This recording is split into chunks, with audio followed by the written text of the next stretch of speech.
Hello friends, चलिए discuss करते हैं question number 13 CA final advance financial management का। CA final advance financial management का स्टडी में का क्वेश्चन है बिजनेस वैल्यूएशन का। क्वेश्चन क्या है? Delta limited is currently financial year income statement of report the net income after tax 15 lakh.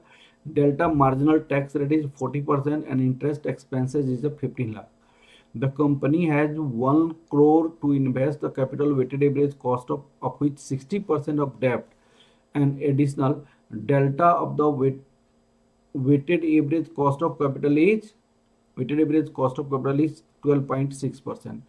Compute the EBIT earned by the delta of the current year. तो ये question इस type की पहले भी कराया गया था। आंसर फर्स्ट पार्ट का आंसर है। अब देखिए, calculation of EBIT, calculation of EBIT।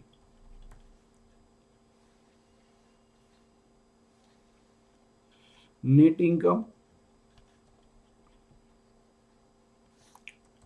Rupees 15 lakh है। टैक्स रेट 40% है। इनकम बिफोर टैक्स कितना होगा? Income before tax rupees 15 lakh divided by 1 minus tax rate, this is rupees 25 lakh. Add interest, interest आपको दी हुई है 15 लाख, तो ऑपरेटिंग प्रॉफिट कितना हो जाएगा? Operating profit that equal to EBIT, ये रुपीज 40 लाख हो जाएगा। EBIT 40 लाख हो जाएगा। EBIT 40 लाख। अब फर्स्ट पार्ट का आंसर कंप्लीट हो गया। What is the economic value added? Second part का answer of second part, calculation of economic value added.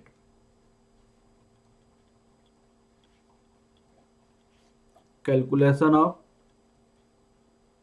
Economic value added, calculation of economic value added, economic value added. अब आपके पास EBIT कितना हो गया? EBIT rupees 40 lakh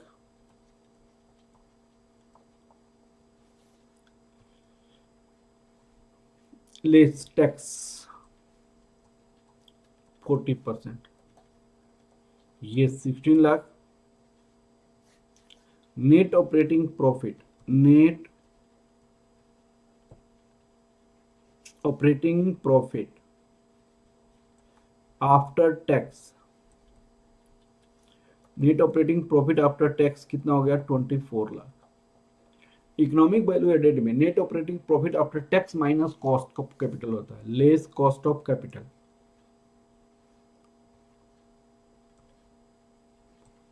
cost of capital, अब यहाँ पे कॉस्ट ऑफ कैपिटल का रेट दिया हुआ है 12.6% और company has invested capital 1 crore है। रुपीज 1 करोड़ 12.6%, 12,60,000। अब इकोनॉमिक वैल्यू एडेड क्या होगा? Economic value added net operating profit after tax minus cost of capital, rupees 11,40,000। ये आपका इकोनॉमिक वैल्यू एडेड हो जाएगा 11,40,000। टाइप भी क्वेश्चन पहले भी किया गया था 11,40,000। अब क्वेश्चन आपको तीसरे पार्ट में क्वेश्चन पूछा गया। तीसरे पार्ट में क्वेश्चन क्या पूछा गया? If Delta has a 2,50,000 equity share outstanding, 2,50,000 equity share outstanding, according to economic value added, compute the how much Delta paid dividend per share before the value of the company would start to decline. Before the company will start to decline, तो dividend per share, dividend per share before